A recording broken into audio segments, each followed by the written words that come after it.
Hey everyone, welcome to From the Kitchen Table. I'm Sean Duffy, along with my co-host of the podcast, my partner in life, and my wife, Rachel Campos Duffy. Sean, it's great to be back at the kitchen table. Today we have a very interesting guest because this week is the anniversary of Ronald Reagan's Evil Empire speech. And I know you are a big Ronald Reagan fan, and so am I. That speech did so much to draw into contrast freedom, communism, liberty, oppression. Bold leadership, because the history of that speech is those in the State Department and other departments of government tried to take the language of tear down this wall out of the speech. They told Ronald Reagan, you can't say that. Can't say it. It's too controversial. And Reagan understood that he wanted to draw bright lines between freedom and suppression. Mm-hmm. And that line was no better line in that speech. And by the way, I'll watch it frequently, and it still gives me chills. Yeah. Well, good thing he left it in because we still remember the evil empire. And that evil empire still exists. That oppression still exists, and nowhere more, by the way, than in North Korea. And today we thought it'd be really appropriate to bring in a guest. She's part of a really interesting organization called the Dissident Project, which we're going to talk about because it's a free service that anyone can bring these speakers, young people who have lived through these tyrannical systems of government and have made it over to America, and now they're telling their stories. One of them is Grace Jo. She's a refugee who escaped North Korea, and we just thought it'd be really enlightening to hear her story. Grace, welcome to the kitchen table. Good morning. Thank you for having me, Sean and Rachel. It's great to meet you here over the phone. It's my pleasure to participate in this Fox News podcast. My name is Grace, and I came from North Korea. Great. So let's talk about what life was like for you, because you were born in North Korea. What was it like as a child growing up there? Well, in the first few years from 1994, I was born in 1991. So 1991 to 1994, life started to get challenging for North Korean people. And after 1994, our family started to starving from 1996. So I was 3.5 years old and 4 years old. And my first memory, actually, most of them is at 6 years old. And I remember about 10 days straight, we were drinking cold water only because we didn't have any food to eat. And we were eating tree barks, wild vegetables, grass. And for it those kind of lifestyle get longer than 2 years, and then our body was kind of suffering from malnutrition. So our body was very weak, and we didn't have any food or nutrition food to consume. So it was very difficult time period for us. So Grace, who all was in the family? Who was all going through this experience with Yes, you at after that time? I was born, I had 8 family members in my family. I had my grandmother, father, mother, oldest sister. My oldest brother died when he was 6 years old, and I had one more older sister, me, and 2 younger brothers. But unfortunately, most of them, they all passed away. And now I have my mother and one of my older sisters live in the United States. So, and those, the ones who passed away, they passed away from starvation or from other circumstances? Yes, many of them passed away in different ways, but my grandmother and my 2 younger brothers, they all passed away by starvation. And my father, he passed away because he wanted to bring the food from China, from his distant relatives. And he tried that for 3 times. And at the last time, he got discovered by the government. And then the government take him away from us. And he never returned it to us. And we never saw his body as well. Wow.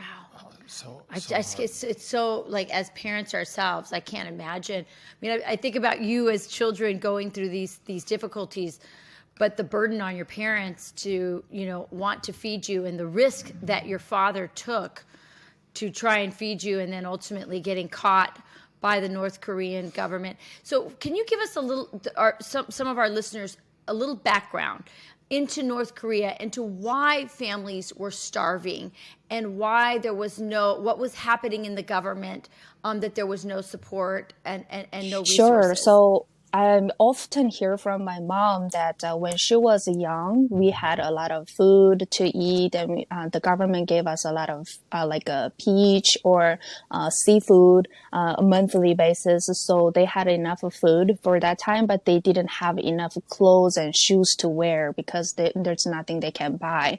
That's the challenging for her timeline. But after 1994, which is the Kim Il-sung died that year, and Kim Jong-il took power at that year. And after that, the rations completely stopped for those regular employees for the small factories and miners and the little companies. But only those rations given to the military groups and high officials and the elite groups at the time. And after several years, so those connected to the right. government were able to get the resources because there were less resources.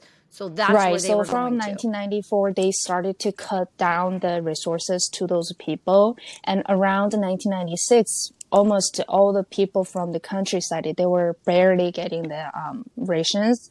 And I remember I only got once in my 6 years old year. That was Kim Il-sung's birthday. And the government will give us 2 bags of snacks. It includes some cookies and candies. And those little children under 18 will receive those 2 bags of gifts. And then we have to hold that and stand in front of the portraits of Kim Il-sung and Kim Jong-il. And we have to bow to them and say, well, thank you for giving us this great gift. So that was the kind of a brainwash thing. And we have to stare at it for a week before we open the box. But that was the one time we received something from the government. Other than that, we did not receive anything. So we had to find a way to survive by our own. So we have to, every morning we have to go to the mountain, collect some wild vegetables and tree barks and some type of roots that we can eat. So to that point, if you look at how the economy works, and are there a lot of farms in North Korea where people growing their own food, and maybe in a community, if one person has, chickens, another person, grew some crops, and was there trading that happened, or was there no real agriculture? Sure. So North Korea, comparing to other countries, it has a lot of mountains, but they still have some farms going on at the time.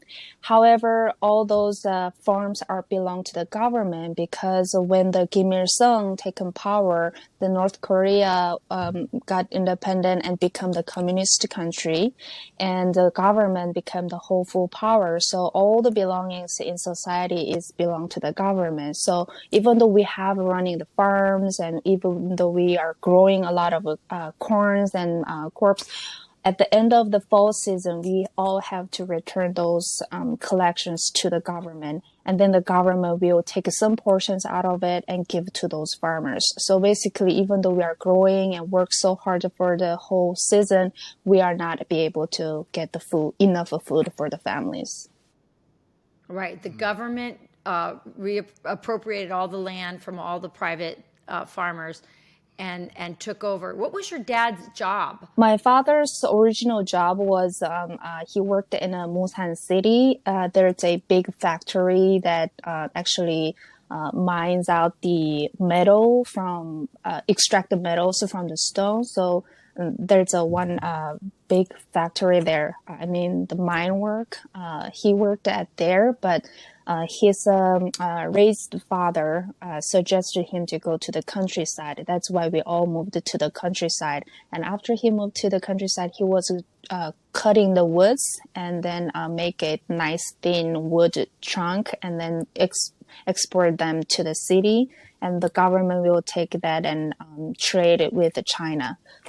So he was working for the, what's it called, the wood forest work. Yeah. The woodwork, forestry, that kind of like cutting wood, and it would be used for export to China. So let's start to talk about your escape. No, okay, Well, just yeah, sure, before we sure. go there, so if you look at the people in North Korea, and if there was truly an election, would the people choose communism, or would they choose some other form of government? Did they like the regime they were living under, or did they want something different? So my grandmother's age, they lived in different decades. They experienced some Japanese colonization and some of the freedom lifestyle. So they might have some different opinions about choosing the regime style.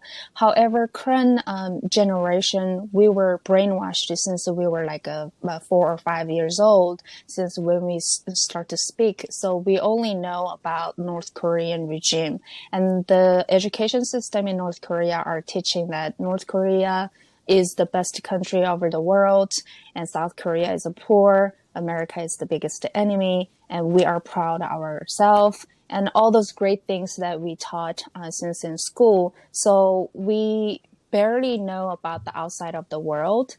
However, the younger generation after 1990s, whoever born in 1990s, they are able to learn about the outside of the world through those Korean dramas or Korean pop songs.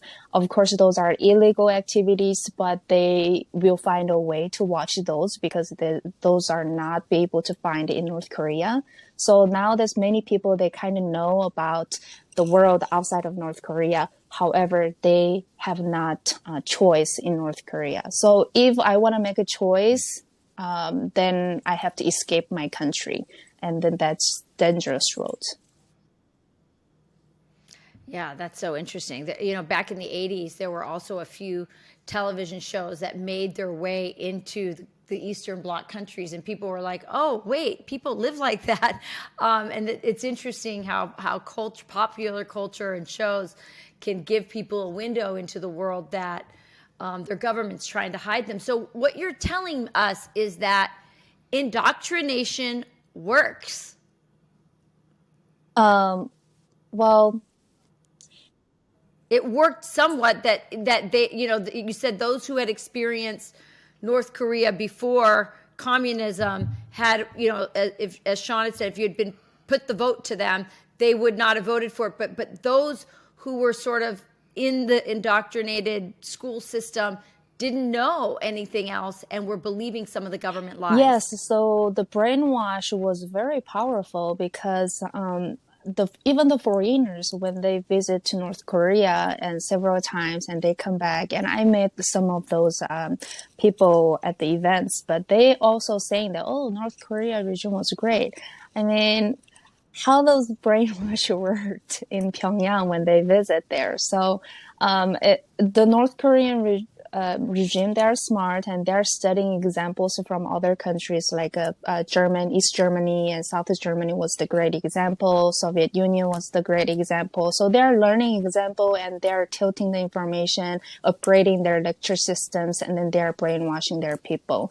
So it's very tricky, but people, they trying to find a way to survive in North Korea. They try so hard, like my parents, but at the end, still there's no way we can survive in our country. That's why we are escaping to other third countries.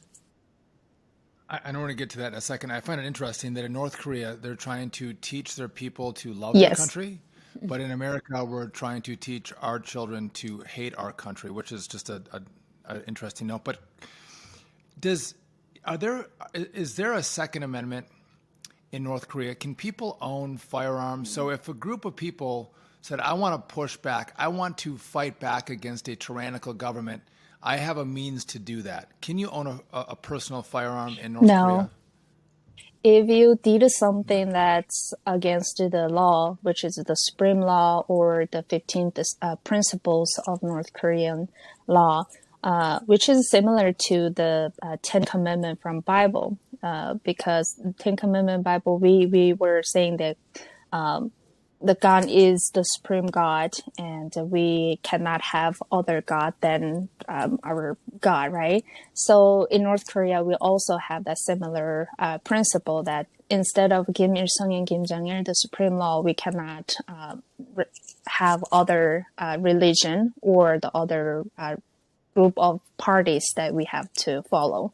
So all these small rules we have to follow, but if one of them are against, which is like escaped our country without the passport or without the legal paperwork, then we will go to the prison. And in the third country, for example, in China, if we received or watched a foreign broadcast or news, then we will consider as political prison camp.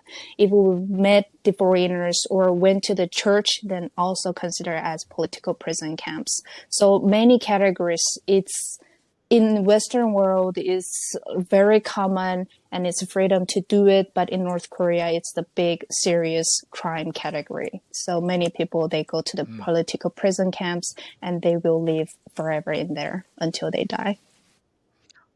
What do you know about what happens inside those political prison camps? It sounds pretty miserable outside of the camps. I can't imagine how much worse it is inside. Sure. So I met a few ladies who actually served 5 years in the political prison camp. They released and they were trying to escape again, and they got caught again in China, and we stayed in the same prison cell for about 13 months in China. They shared the stories every day, their life, and they said in the morning they have to wake up, they line up, and they will march to the work area. Many people, they will sign to different workforces, and they will work at the forest or to the farm. If you work at the farm, it's a little bit lucky because you can collect something to eat. But if you work at the forest or cutting wood on the mountain, it's hard and it's very dangerous. So every day they have to work so hard, and only 2 meals are given, but those meals are a very small portion. So most of the prisoners in the political prison camp, they become so skinny after 6 months or 8 months hard labor. And it's harder to survive more than 3 years in the political prison cell because the work is so difficult. So if someone escapes North Korea and gets into China, are the Chinese actually capturing North Koreans and sending them back to North Korea? Yes, so Chinese government and North Korean government, they kind of like a close relationship each other. So Chinese government never recognized North Koreans as refugees. So they formed a special group. It's undercover officers, and they will travel in the train stations, and inside of a train, they will search for North Koreans.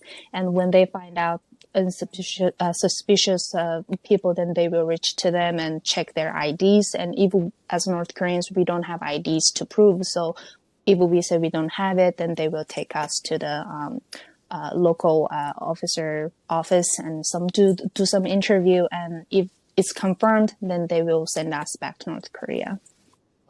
And then there will be punishment for you when you come back, obviously, for having escaped. Yes. So once we step into our land through those officers, there's one officer will come to us and pick us up. And the first words they were saying that, we cannot raise our head 45 degree up. So we only can see their feet, not their face. So even though we stay in the prison for a whole year, we don't know whose face it is. And then the words they were saying that, from this moment, you should not think you are a human being. You should think that you are the animals, and whatever teachers tells you to do, you have to obey 100%. That's the first word we hear after we land our own homeland. Of course, from the station, we will walk to the prison cell. We call it 보위부. It's like a CIA level in the U.S. And we will stay there about a month or 2 months until the officers find out whether it's regular case or political prison camp case. So once they sort it out, we will send it to the second level government. And then at the end, if it's a regular case, we will serve at least 6 months labor camp, and then we will get released. But if not, then we will transferred to the political prison camp directly from there. So let's talk about how people do escape, because the way what I've heard is that somehow you have to get into China and get connected with a Christian group. I don't have all the details. I'm so fascinated by how one gets as lucky as you to find their way out.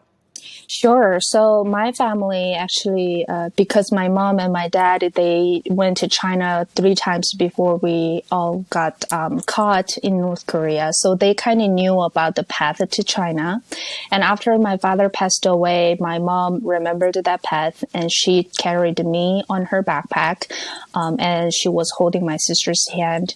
And we walked for 3 days, 4 days and 3 nights to get to the riverside from our house. And we walked unpaved roads, mountains.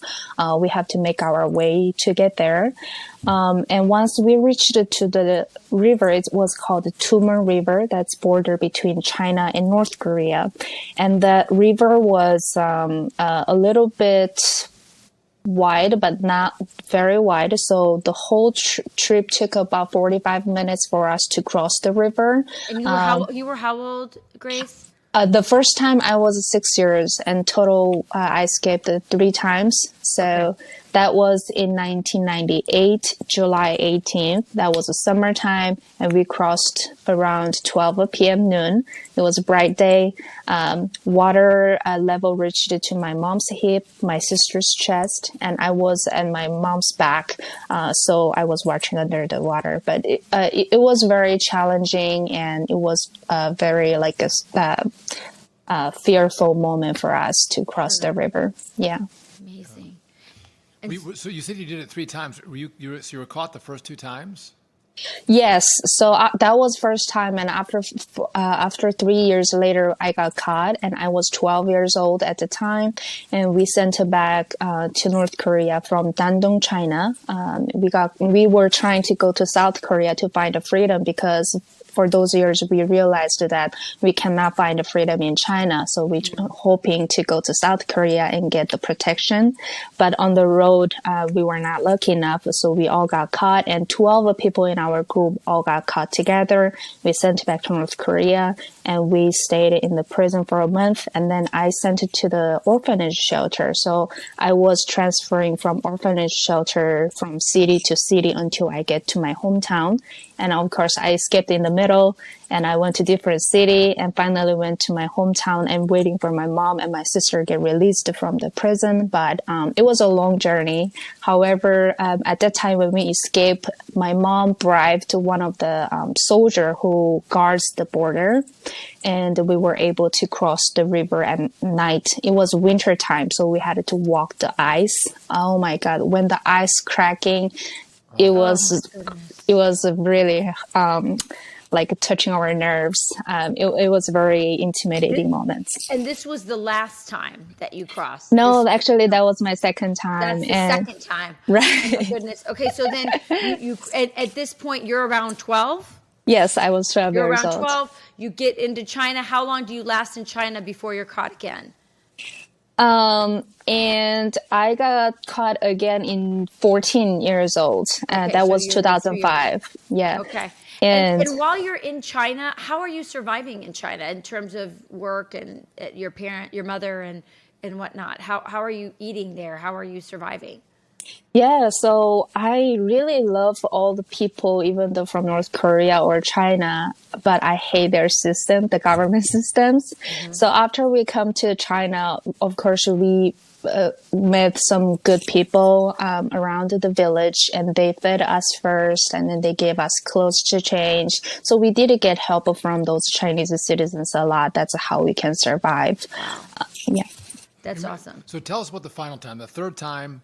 Tell us your journey and then how you got to the States. Yeah, so the final time when we got caught, the reason we got caught was we saw a North Korean Human Rights Act passed in 2004, and the newspaper, one of the missionary who helped North Koreans at the time and our family, he brought a Korean newspaper from Seattle, Washington, and that newspaper said that the George W. Bush signed North Korean Human Rights Act, which allowing us to legally enter the United States as refugees, and that gave us a big help big hope. And my mom decided to come to America instead of South Korea. So we decided to stay in China a little longer than other group of people. And then we were helping the missionary to rescue rest of North Korean defectors from China to South Korea. And we wanted to help him because the broker fee was not enough. And we had an idea that my sister will follow with the broker with the first group to go to Inner Mongolia. My mom and I will stay in Qingdao, China, and help those defectors come to our house, rest a little bit, get the new ticket, and go to the Inner Mongolia. So we kind of work as a team at the time, but unfortunately only one group successed, and they are living in South Korea right now. But the rest of the group, they didn't follow the instruction correctly, so they knocked the door at the border security area. That's how they got caught. They reported all of us. We all got caught at our places. And so we were in the prison for 13 months in China, and we sent back to North Korea. And at the time, the pastor John Yoon, after he repatriated to the United States, he asked a lot of believers group, raised 10,000 US dollars. And he bribed the 6 officials from North Korea and rescued our family from the political prison case to turned it to regular case. We got released, went to our hometown, and we managed another bribing with a soldier, and we crossed to Tumon River at night. It was cold river and pitch dark, and we couldn't even breathe hard. And that time, all 3 of us were holding our hands and holding our clothes and walking in the water.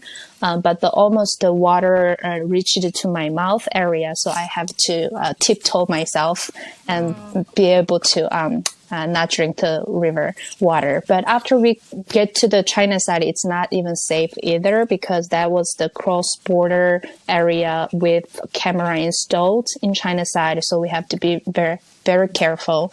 And we had to find a way to get to the broker who are waiting us at the China side. And then once you meet with the broker, then what happens? They arrange for what? How do you get to the States from China? Sure. So it was a long journey, but if I summarize a little bit, once we met the broker, they have a car. So we will get into the car. We drove for 2.5 hours, get to city. And then they already arranged the housing for us to hide. So we were hiding in the house. We wouldn't go out shopping or anything. So we would just stay in the apartment. And then one day, about 2 months later, we were hiding in the apartment, and the broker ran to our house and told us that he received a phone call from North Korea broker.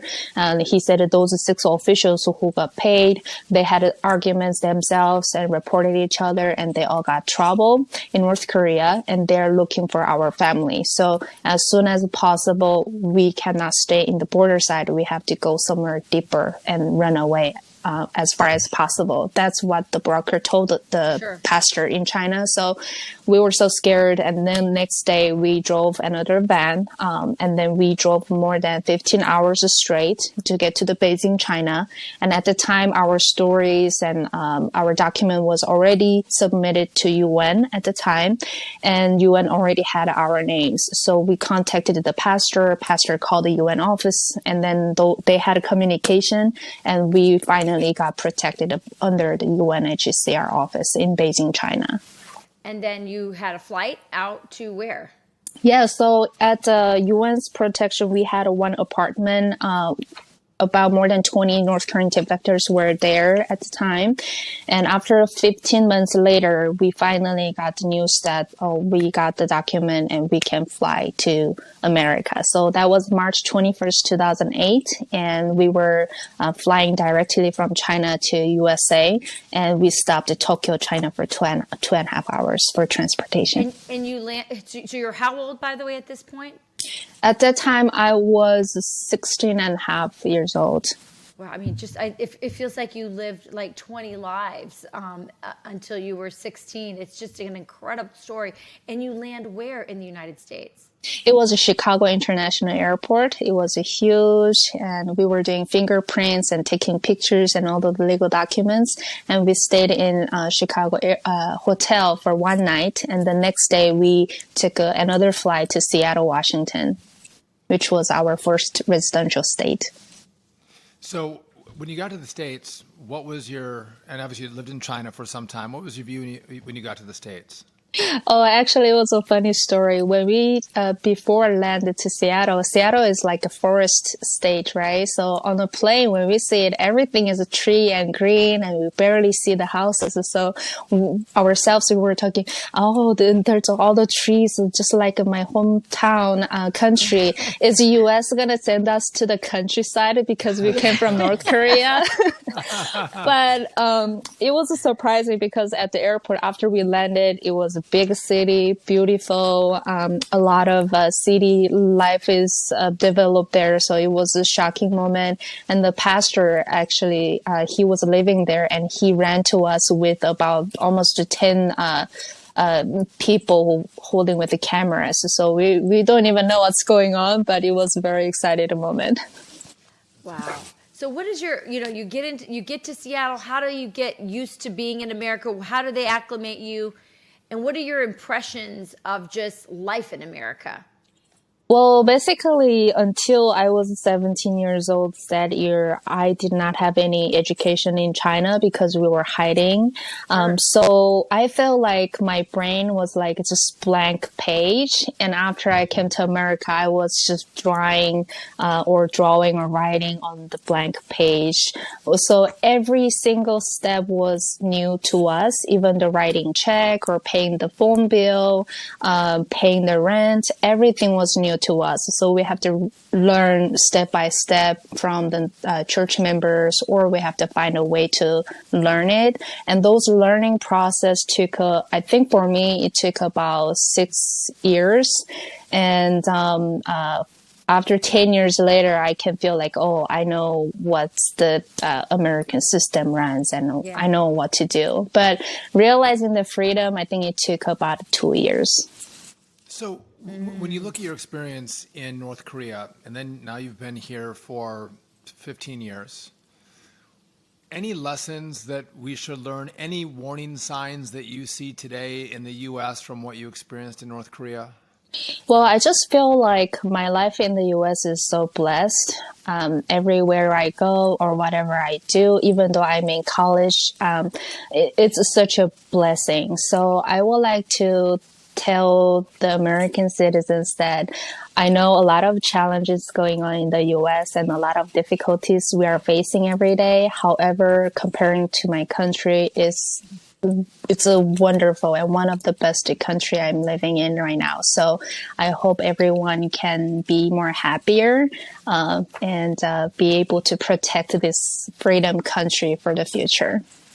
Yeah, so you're saying your message, we're for those viewers just jumping in right now, we're speaking with Grace, who is a defector from North Korea.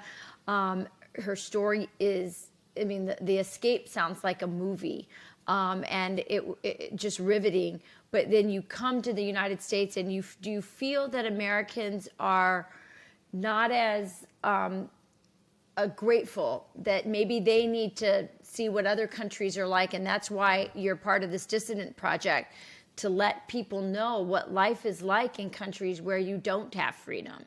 Yes, I feel like a lot of people I met during high school or during college and also some other workplaces, I feel like we only be able to see the challenges in front of us. So it's easier for us to complain instead of be thankful. But if we compare to the life from North Korea, and if we don't have a freedom like American government can give us, it will be totally different. And those challenges are not the challenge as according to our life experience. So now you're part of an organization that also helps other North Koreans get out and get to the U.S. and resettle. Is that right? Yes, some of the other organizations we are involving is either we educate them in China or bring them to South Korea and give them new freedom, or give them the messages, like God's messages, and help them to find their own path. And then the Dissident Project itself is one where they take young people like Grace, like Daniel DiMartino, who we had on our podcast before, and they will go out to schools, tell their story of what happened in their country under socialism, under communism. What's your message about communism to young people, Grace? Well, communism is, on a text, it sounds so beautiful, but in reality, it's the terrible system we can live in the human being life. Well, I don't say that capitalism is the only system I embrace, but like under authoritarian system is horrible life we can live. So I hope the young generation in America or audience from America know that the freedom is very valuable, and this is the only thing we can protect for our human being. So please do not fall into that authoritarian system category in the future, no matter what. All the Marxism being sold as wonderful in our schools, yeah. And you're right.